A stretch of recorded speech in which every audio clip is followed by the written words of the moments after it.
The black ship moved through space like a ghost. Nobody could see it, nobody could hear it. It was smaller than most spacefighters, but it carried 6 of the most dangerous humans. Alive Staff Sergeant Kim Tae-ho sat in the pilot seat watching the massive alien fleet through his screen. The enemy ships were huge, much bigger than anything humans had ever built.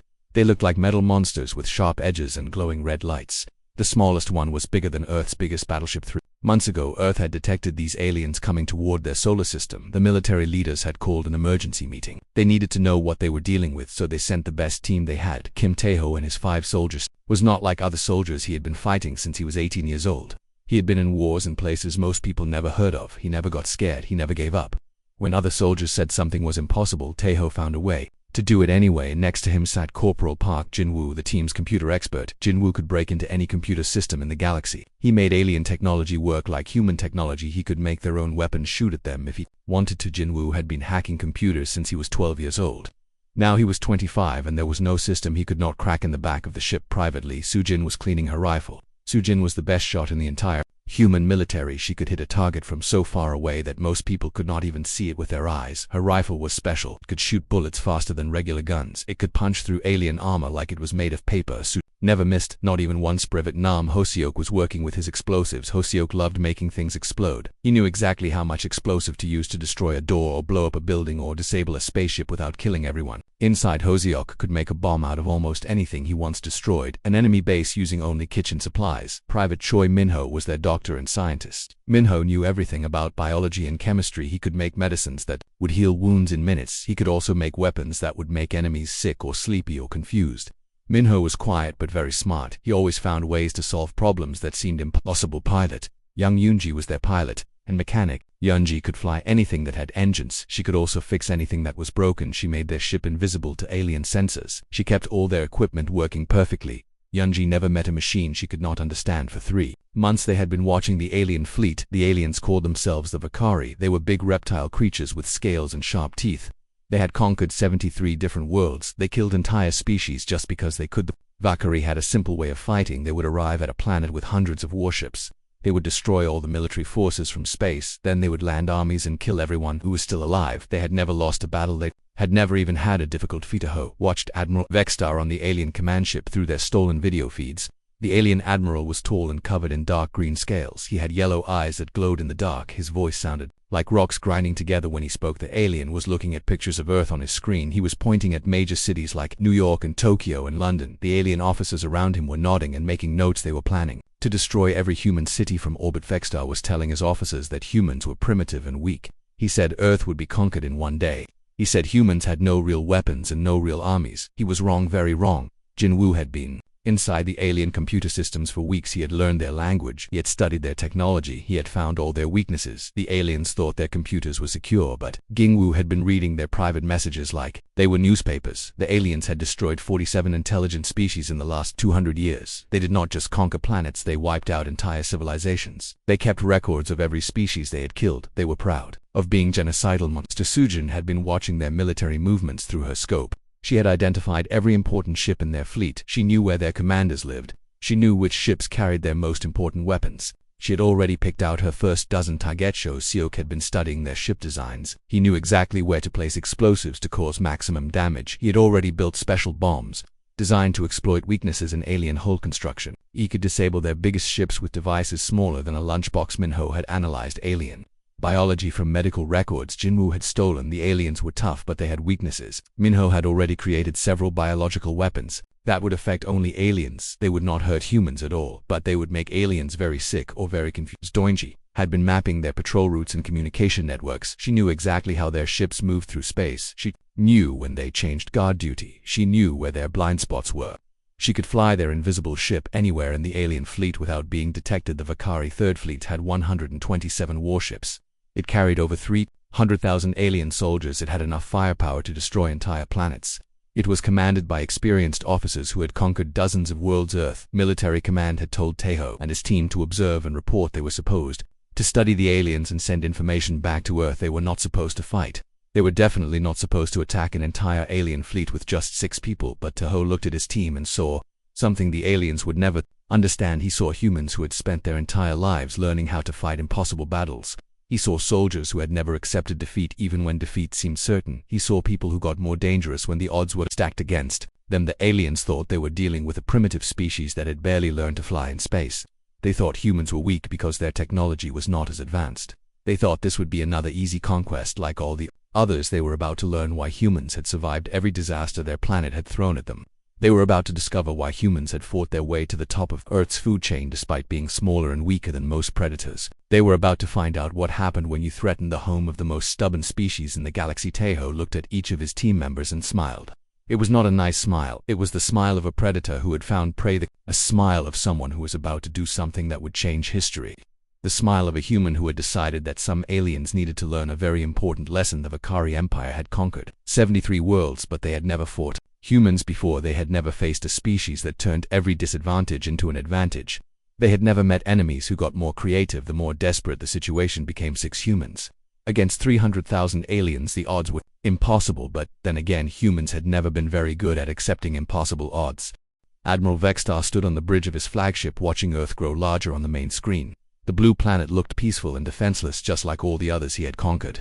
The alien admiral felt satisfied. This would be another easy victory for the Vakari Empire. The third fleet was positioned perfectly around Earth. 127 warships formed a deadly net around the human homeworld. 12 massive dreadnoughts floated like metal mountains in space. Their weapons could turn continents into glass. Their shields could stop any primitive human weapon. Vextar was already planning the victory celebration.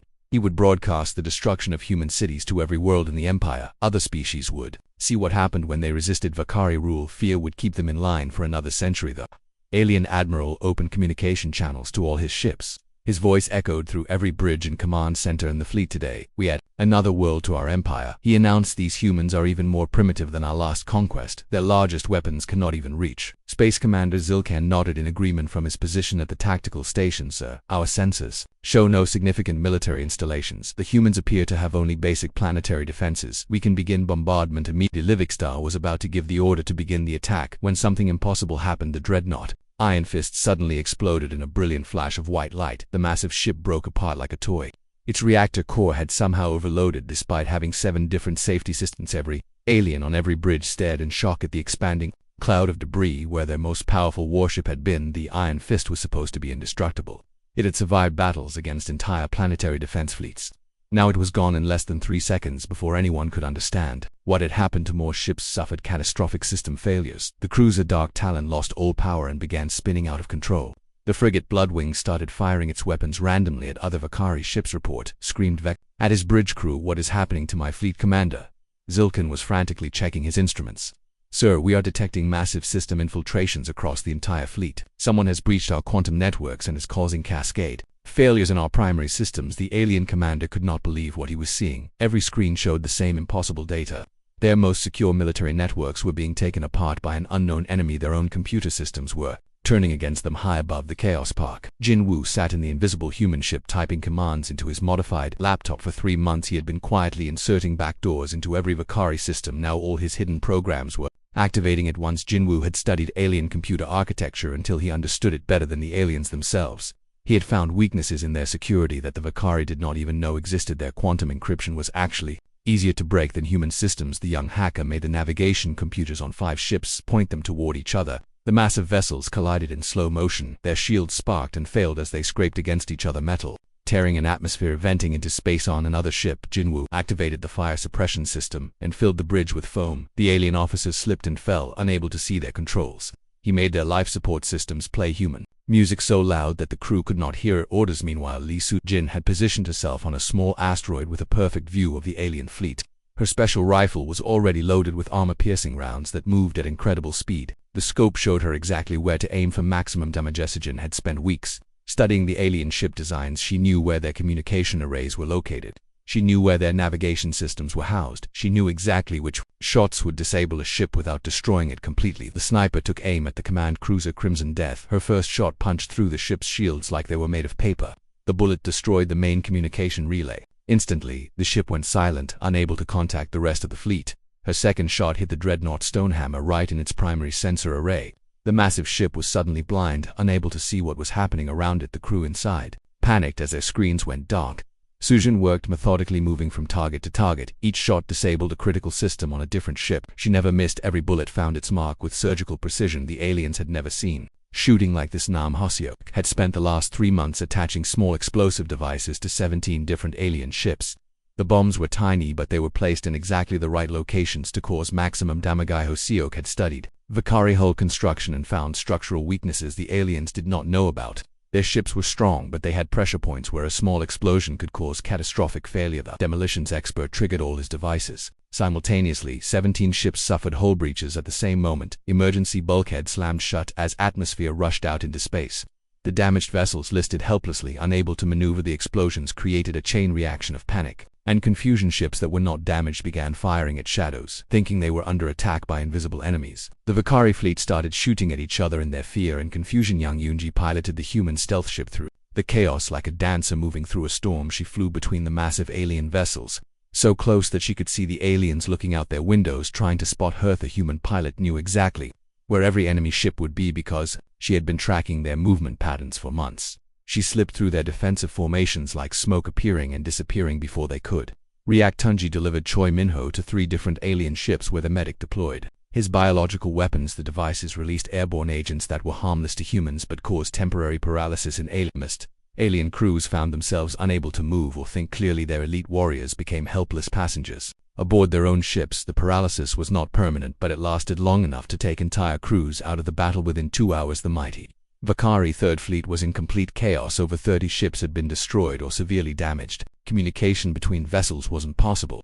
Most of the surviving ships could not navigate properly. Admiral Vector stood on his bridge watching his fleet fall apart around him. His flagship was one of the few ships still fully operational, but it was surrounded by wreckage and disabled vessels. The alien admiral had conquered dozens of worlds. He had defeated armies numbering in the millions. He had never lost a battle in over 50 years of military service. Now his entire fleet was being destroyed by an enemy he could not see. Reports coming in made no sense.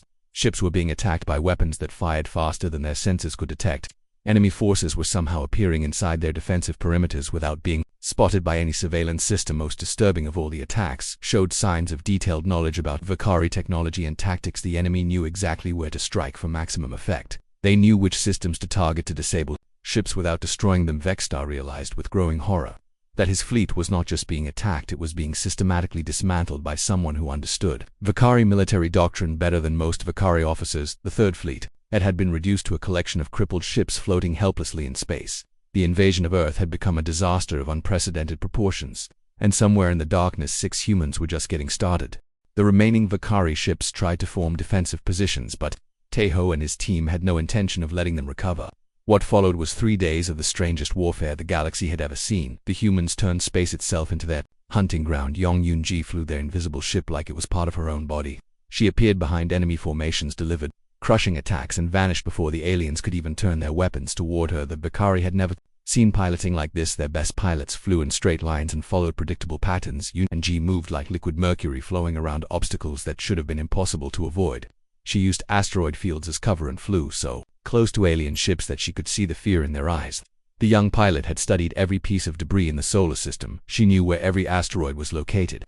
She knew the exact position of every piece of space junk floating between the planets. She used all of it as weapons against the enemy. Ji would disappear behind a large asteroid, and when the aliens came looking for her, she would emerge from a completely different direction.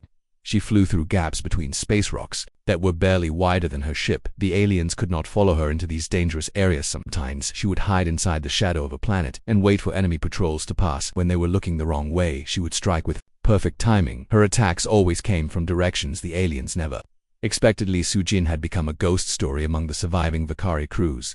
Ships would suddenly lose power as she destroyed critical systems from impossible distances. The aliens started calling her the Invisible Death because they never saw her coming. Soo-jin had positioned herself on different asteroids throughout the solar system. She could shoot at targets from any angle at any time. The aliens never knew which direction the next attack would come from. They jumped at every shadow. Her rifle could punch holes through the thickest alien armor. The bullets moved so fast that alien sensors could not track them. By the time they heard the impact, the damage was already done. Systems would fail and crew members would find themselves unconscious from tranquilizer darts. The sniper had learned to use the solar system itself as part of her weapon. She would bounce shots off metal asteroids to hit targets that should have been protected behind cover. She used the gravity of planets to curve her bullets around obstacles. Sujin never killed unless she had to. Instead, she would disable life support systems or destroy navigation computers or take out communication. Erased, the aliens found themselves floating helplessly in space, unable to call for help or control their ship's spark. Ginwoo had turned electronic warfare into an art form. He was no longer just breaking into alien systems, he was making them do things that should have been impossible. Their own technology was becoming their worst enemy. Ginwoo made enemy ships fire at each other by changing their targeting systems. He caused their engines to shut down at critical moments. He even reprogrammed their food dispensers to serve meals shaped like human curse words written in alien languages. The hacker had learned to think like the alien computers. He could predict what they would do before they did it. He inserted viruses that would activate weeks later, causing problems when the aliens thought they were safe. Wu discovered that alien artificial intelligence was much simpler than human AI. The Vakari had focused on making their computers powerful but not creative. Human hackers were used to fighting systems that could adapt and learn. The alien networks fell apart under attacks they were never designed to handle. Their security systems could stop conventional cyber warfare, but they had no defense against human creativity and unpredictability. Nam Hoseok had turned the entire battlefield into a minefield. Every piece of space debris was a potential bomb. Every asteroid could explode without warning. The aliens became afraid to move anywhere Hoseok had attached explosives to hundreds of objects floating in space. When alien ships tried to hide behind asteroids, the rocks would suddenly detonate. Enemy patrols would trigger hidden mines that had been waiting for days. The demolitions expert had studied alien psychology and learned what scared them most. The Vakari feared the unknown more than direct confrontation, so Hoseok made sure they never knew what was safe and what was dangerous. Sometimes his explosions would be massive fireballs that lit up space for millions of kilometers. Other times there would be small, precise charges that disabled single systems without harming the crew. The unpredictability drove the aliens to panic. Hoseok even booby-trapped some of their own supply depots using materials he had stolen from damaged ships. When hungry alien crews went looking for food, they would find packages that exploded with bright colors and loud noises. Minho had become a master of biological warfare, but his weapons were designed to humiliate rather than kill. He wanted the aliens to survive so they could tell others what had happened to them. Minho created agents that made alien scales change to bright pink and purple colors. Other chemicals caused uncontrollable laughter that lasted for hours. Some of his compounds made the aliens grow temporary fur like Earth animals. The medic had developed sprays that caused temporary blindness or made alien voices sound like squeaking mice. His favorite creation was a substance that made aliens break out in spots that spelled words in human languages. None of Minho's weapons caused permanent damage, but they destroyed alien morale and made them look ridiculous. The proud Vakari warriors found themselves covered in polka dots or speaking in high-pitched voices. The psychological effect was devastating. The aliens had built their empire on fear and respect, but it was hard to fear enemies who turned you into a walking joke. They had never faced opponents who fought with humor as well as violence. By the end of the third day, what remained of the Vakari Third Fleet was in full retreat. Only 38 ships were still operational, and most of those were heavily damaged. The survivors were reporting attacks by enemies that seemed to be everywhere at once. The most disturbing reports came from aliens who had been temporarily captured during boarding actions. They spoke of human warriors who moved with impossible speed and precision, who seemed to know exactly where every enemy would be. What terrified the Vakari most was that these humans seemed to be enjoying themselves. They left behind graffiti and practical jokes, and even messages of encouragement to the alien crew members they had defeated. The aliens realized they were not fighting a desperate last stand by a doomed species. They were facing warriors who treated the destruction of an entire invasion fleet like an entertaining game. Something was very wrong with their understanding of human capabilities. Vexter sent an emergency message to Vakari High Command. The Third Fleet had been completely destroyed by unknown human forces using impossible technology and tactics that defied all military logic. For the first time in Vakari history, an invasion fleet had been utterly defeated by what appeared to be a technologically inferior species. The implications were terrifying, and the questions they raised would change everything. The emergency meeting at Vakari High Command had been going on for 6 hours. Grand Admiral Kethmar sat at the head of the massive table staring at reports that made no sense. Every military leader in the Empire was present, and none of them could explain what had happened. General Vixtor threw his datapad across the room in frustration. "This is impossible," he roared. "The humans barely have interplanetary travel. They should not possess weapons capable of defeating our most advanced fleet." The evidence was undeniable. The Third Fleet had been completely destroyed by exactly 6 human soldiers. The tactical recordings showed attacks that violated everything the Vakari knew about physics and warfare. Combat analyst Moragak had been studying the battle data for days. He had watched the recordings hundreds of times, trying to understand how such a small force had achieved such devastating results. The answer he found terrified him. "They are not using superior technology," he announced to the assembled commanders. "They are using our own technology against us, but in ways we never imagined possible." They have taken our strengths and turned them into weaknesses. The room fell silent as the implications sank in. The Vakari had built their empire on technological superiority. Their weapons were more advanced, their ships were stronger, their armor was thicker. But none of that mattered if the enemy could turn it all against them. Admiral Kethmar looked at the casualty reports. 300,000 Vakari warriors defeated by 6 humans. It was beyond humiliation. It was impossible, yet the evidence was right there in front of them. The psychological impact on Vakari society was immediate, and profound news of the defeat spread through their empire like wildfire. Species that had been conquered generations ago began asking questions if humans could defeat the mighty Vakari. What did that mean for everyone else? And dozens of worlds' rebellions began breaking out. Conquered peoples who had accepted Vakari rule for centuries suddenly found the courage to fight back. They had seen proof that the Vakari were not invincible after all, but there was something else in the reports that truly terrified the Vakari leadership. The humans had shown remarkable restraint.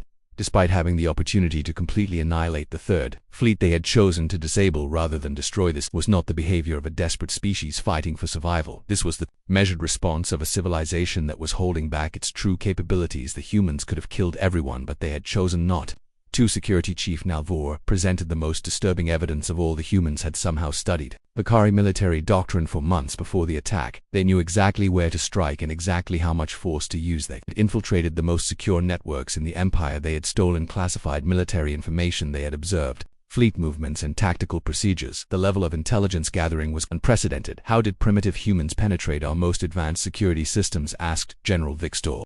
We have quantum encryption that should be unbreakable by anyone in the galaxy. Morgek had been analyzing this question for days. The answer was simple but horrifying. Human hackers were not trying to break Vakari encryption. They were exploiting weaknesses in the system that the Vakari did not even know existed. Our computer systems are designed to be powerful and efficient, explained Morgak, but they follow predictable patterns. Human systems are designed to be unpredictable and adaptive. Their hackers think in ways our security cannot anticipate. Vakari had made the same mistake with human psychology.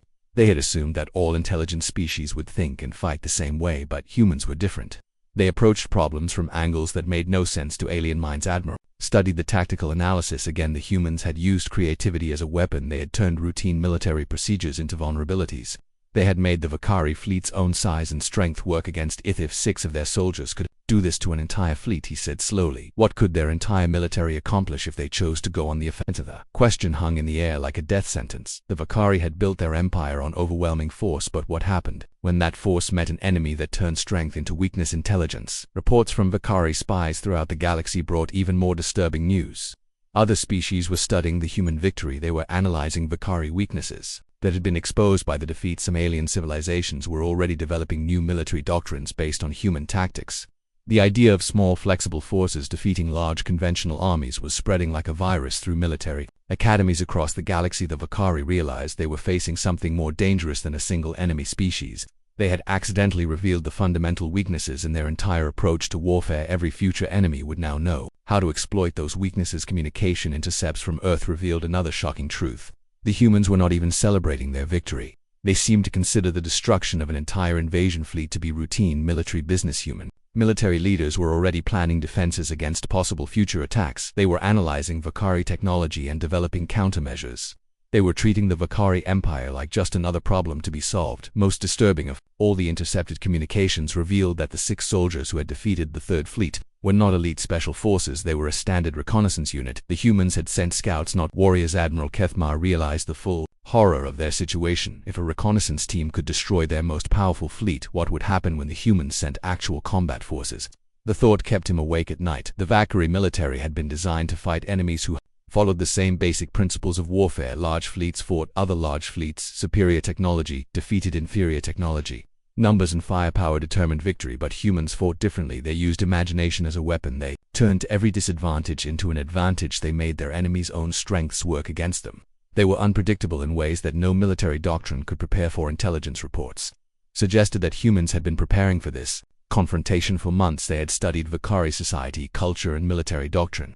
They knew more about the Vakari than the Vakari knew about themselves. The final piece of evidence was the most terrifying of all. Human military databases contained detailed plans for attacking every major Vakari military installation. The humans had not just prepared to defend Earth, they had prepared to destroy the entire Vakari Empire. For the first time in their history, the Vakari leadership faced a terrifying possibility. They might have encountered a species that was not just their equal but their superior in the art of warfare. empire that had conquered most of the known galaxy was suddenly vulnerable. Every world they controlled, every fleet they commanded, every weapon they possessed could potentially be turned against them by an enemy that thought like no one else. Grand Admiral Kethmar looked around the table at his fellow commanders and saw fear in their eyes. The Vakari Empire had finally met its match, and that match had defeated them using nothing but creativity, determination, and 6 ordinary soldiers. 3 weeks after the Third Fleet disaster, reports were flooding into Vakari High Command from across their empire. Supply convoys were vanishing without trace, military installations were being sabotaged by invisible forces. Most terrifying of all, their conquered worlds were beginning to rebel. The truth was worse than the Vakari suspected. Earth had not been idle after their reconnaissance team's success. Human special forces were now operating throughout Vakari space. Each team consisted of only a few soldiers, but they were devastating entire military bases. General Hackmore, commander of Vakari Home Defense, stared at the tactical display showing attacks across 17 different star systems. Enemy forces were striking without warning, achieving impossible objectives and disappearing before any response could be mounted. The humans were not fighting a conventional war. They were dismantling the Vakari Empire piece by piece using tactics that made no sense according to every military manual in existence. Small teams were accomplishing what should have required entire armies. On the mining world of Kepler 442b, a human team of 4 soldiers had infiltrated the main processing facility. They had not destroyed it. Instead, they had reprogrammed all the mining equipment to spell out rude messages in human languages visible from orbit. The psychological warfare was devastating. Vakari workers could not concentrate on their jobs when their own machines were mocking them in alien curse words. Production had dropped by 70%, and morale was at an all-time low. On the fortress world of Proxima 7, human infiltrators had somehow penetrated the most secure military base in the Empire. They had not attacked any strategic targets. Instead, they had replaced all the food in the officers' mess with human delicacies. The Vakari commanders had found pizza, hamburgers, and ice cream in their dining hall, along with a note explaining that humans wanted to share some of their favorite foods. The message was clear: humans could strike anywhere at any time, but they chose restraint. Admiral Kethmar received reports that defied belief. Human teams were operating in sectors that should have been impossible to reach. They appeared on worlds that were surrounded by detection grids and defense fleets. They struck at targets that should have been completely secured. Most disturbing aspect was that the humans seemed to know everything about Vakari military operations. They knew where supply convoys would be traveling. They knew when guard shifts would change. They knew which officers would be alone and vulnerable. Intelligence suggested that human hackers had infiltrated every computer system in the Vakari Empire. Their quantum networks had been completely compromised. Human observers were watching everything the Vakari did in real time, but the physical attacks were even more impressive. Human soldiers were displaying capabilities that seemed superhuman. They moved faster than Vakari sensors could track. They appeared and disappeared like ghosts. They accomplished missions that should have been suicide runs. On the industrial world of Wolf 359C, a single human operative had disabled the entire planetary defense grid. The massive installation that protected 20 billion Vakari citizens had been shut down by one person using nothing but creativity and determination. The human had not used explosives or weapons. Instead, they had convinced the defense computers that they were running a training simulation. The entire grid had powered down, thinking it was participating in a drill. When Vakari technicians tried to restart the system, they found that every password had been changed to human jokes written in Vakari language. It took 3 days to regain control, during which time the planet was completely Two reports were coming in from across the Empire of similar attacks. Human operatives were making Vakari military forces look incompetent. They were turning sophisticated weapons systems into sources of embarrassment and confusion. The rebellion on conquered worlds was spreading faster than Vakari forces could contain it. Species that had been subdued for generations were suddenly fighting back with renewed hope. They had seen proof that the Vakari could be defeated on the former human colony of New Terra. The local resistance had somehow acquired advanced human weapons. They were using them to devastating effect against occupation forces. The colonial troops were in full retreat. Similar uprisings were occurring on dozens of worlds. Each rebellion was being supported by human special operations teams, who provided training, weapons, and tactical advice. The Vakari Empire was crumbling from within. Grand Admiral Kethmar realized that they were not facing a traditional military campaign. The humans were waging a war of liberation.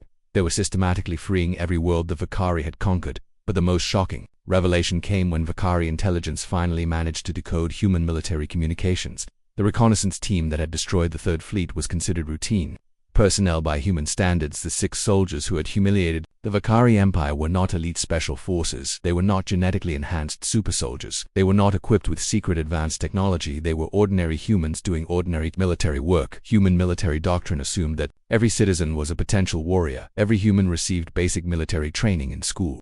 They learned tactics, strategy, and weapons handling as part of their normal education.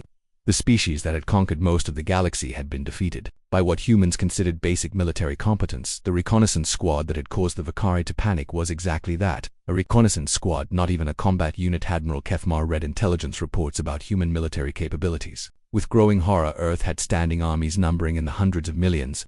Every human city had defense forces trained in urban warfare. Human industrial capacity could produce weapons and equipment at rates that dwarfed Vakari manufacturing. Their civilian population could be mobilized for war production within days, if necessary. Most terrifying of all, humans had been studying galactic military history for decades. They had analyzed every Vakari conquest and identified patterns and weaknesses. The defeat of the Third Fleet had been planned years in advance. Vakari faced a choice that no empire in galactic history had ever confronted. They could continue fighting a war they could not win against an enemy that understood them better than they understood themselves, or they could accept defeat and try to negotiate with a species that had demonstrated they could destroy the Vakari Empire whenever they chose to do so. The reports from human diplomatic channels offered a glimmer of hope. Earth was not interested in conquest or revenge. They simply wanted to be left alone in peace. Human negotiators were willing to discuss terms for Vakari withdrawal from human space. They offered to share some of their military innovations in exchange for guarantees that the Vakari would never again threaten Earth. Admiral Kethmar realized that the humans were offering them something no Vakari enemy had ever offered before. They were giving the Vakari a chance to survive with dignity intact. The choice was simple: withdraw from human space and acknowledge Earth as an equal power, or face the complete destruction of everything the Vakari had built over centuries of conquest. Looking at the tactical displays showing human operations across his empire, Admiral Kethmar made the only rational decision possible. He opened communication channels to Earth and requested immediate ceasefire negotiations. The Vakari Empire had learned a lesson that would echo throughout the galaxy: never underestimate a species based on their technology alone, because sometimes the most dangerous enemies are those who have learned to overcome limitations through determination and creative thinking. Earth had not sought to become a galactic power, but the galaxy had forced them to demonstrate why humans had survived every challenge their world had thrown at them. They were not the strongest species or the smartest or the most advanced, but they were the most stubborn, and sometimes in a hostile universe, stubborn was exactly what you needed to be.